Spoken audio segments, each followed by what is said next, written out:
บយើងកុំធ្វើបាបយើងពួកឯងមិនអាចសម្លាប់យើងបានទេ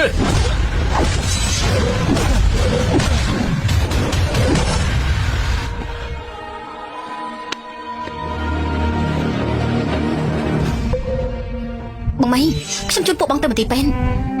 មិនបាច់ទេមីងសៀមីងត្រឡប់ទៅវិញចុះកន្លែងលោកមិនអាចគ្មានមនុស្សមើលឡើយទឹកចិត្តចុះមានខ្ញុំនៅហើយប៉ុន្តែ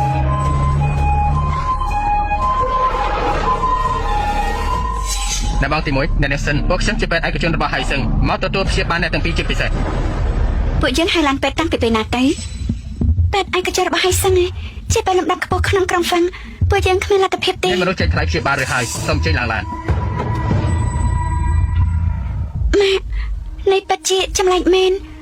ម៉ាក់ថាតែជាអ្នកណាម៉ាក់ក៏មិនដឹងដែរមិញស៊ីឡានទូរស័ព្ទមកថាទៅលក់អាហារក៏មានមនុស្សជួយមើលឲ្យដែរឬមានអ្នកចង់ខົບខិតនឹងឆេងធានមីងពេលនេះមិនច្បាស់ទេអ្នកទាំងពីរកុំរំអីខ្ញុំជាប្រចាំបណ្ឌិតអ្នកទាំងពីរឈូជីងឆឹងម្នាក់នេះគឺជាពេទ្យជំនាញរបស់ហៃសឹងទទួលខុសត្រូវរៀបចំអ្នកទាំងពីរគ្រូពេទ្យឈូខ្ញុំអាចដឹងថាអ្នកណាជួយពួកខ្ញុំទេ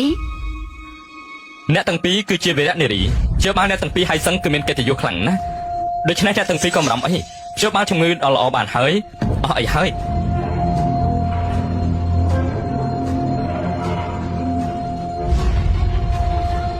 បានហើយអ្នកទាំងពីរសម្រាប់ចុះឈប់សិនអ្នកបងនៅមានអីទៀតមែនទេលោកជាអ្វីឲ្យប្រកាសលោកមិនមែនជាគ្រូពេទ្យឡើយអ្នកបងលេងសើចហើយដៃលោកមានរូបសាក់គ្រូពេទ្យអាចសាក់ដៃដែរហ៎ពួកយើងគឺជាមន្ទីរពេទ្យឯកជនចំពោះរឿងនេះគ្មានបញ្ហាទេកុហកអ្នកចេះក្បាច់គុនទេអ្នកបងទី1នៅនឹងស៊ូហានគឺសុទ្ធតែរបួសត្រូវការសម្រាប់ហើយសម្រាប់អីមើលទៅជាការខំខ្លួនទេមិនមែនចឹងទេពួកខ្ញុំចេញចូលដោយសេរីគ្រាន់តែមេពួកខ្ញុំបញ្ជាថាបើអ្នកទាំងពីរមានអ្វីកើតឡើងនោះគាត់នឹងសម្រាប់ខ្ញុំមិនខានទេមេពួកលោកជាអ្នកណាអ្នកទាំងពីរសម្រាប់ជាបាននៅទីនេះប្រហែលថ្ងៃសិនមេរបស់ខ្ញុំបញ្ចប់ការងារហើយនឹងមកជួបអ្នកទាំងពីរដល់ផ្ទាល់កុំតាមអីម៉ាទីនេះសុទ្ធតែជាមនុស្សរបស់គេពេលនេះយើងក៏របួសដែរតាមគេសិនចុះម៉ាហ៊ានញ៉ាំដែរម៉ែក៏ញ៉ាំមិនបានមិនញ៉ាំមានកម្លាំងឯណាចេញទៅវិញទៅម៉ាក់មិនខ្លាចគេដាក់ថ្នាំទេហើយសឹងជាពេលល្អជាងគេក្នុងក្រុងហ្វាំងស្លាប់នៅទីនេះក៏មិនអីដែរ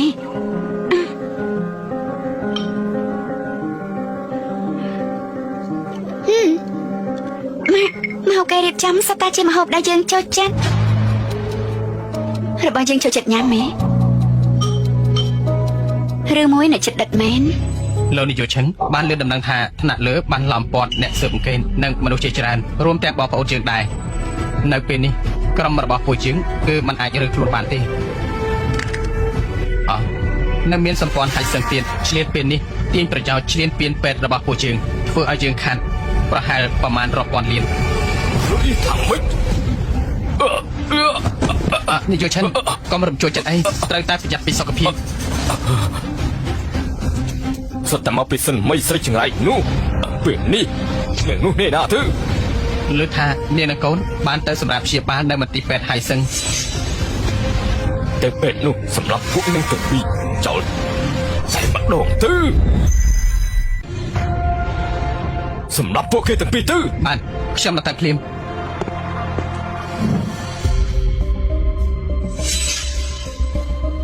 ម្នាក់នេះមើលទៅពិតជាយកចិត្តទុកដាក់ណាស់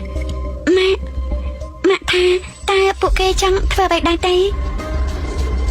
អ្នកស្រីអ្នកនាងគ្រប់យ៉ាងរៀបចំរួចហើយពួកខ្ញុំទៅវិញហើយម៉ាក់មិញនេះនាងហៅពួកយើងថាម៉េចប្រហែលនេះគឺជាសិលធម៌របស់ពេទ្យលំដាប់ខ្ពស់ហើយ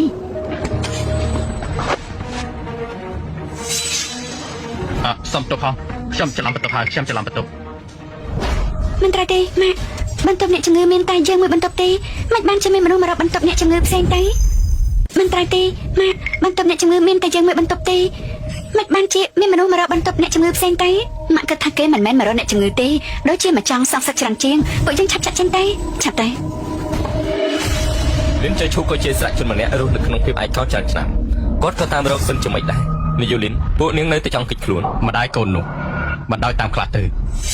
នាយូលីនពិតជាមិនប្រាប់ពួកគេដឹងមែនមិនមែនពេលនេះទេ មិនស្រួលទេ គេជាអ្នកណា នាំគ្នាទៅជួយពួកនេះទៅ បាទ លោកម្ចាស់ដឹងកន្លែងពួកគេគិតខ្លួនហើយបន្ទាប់មកធ្វើយ៉ាងម៉េច ឯខ្លួនចេញទៅល្អព្រោះនឹងត្រូវរបស់ឯងនោះពេលចាត់ការទិយើងឲ្យមនុស្សទៅបន្ថែម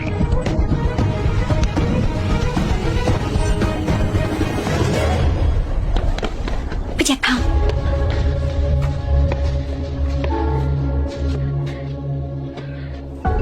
កូនយល់ថាពេទ្យព្យាបាលដូចជាមនុស្សរបស់ធានឈិនមិនដែរទេ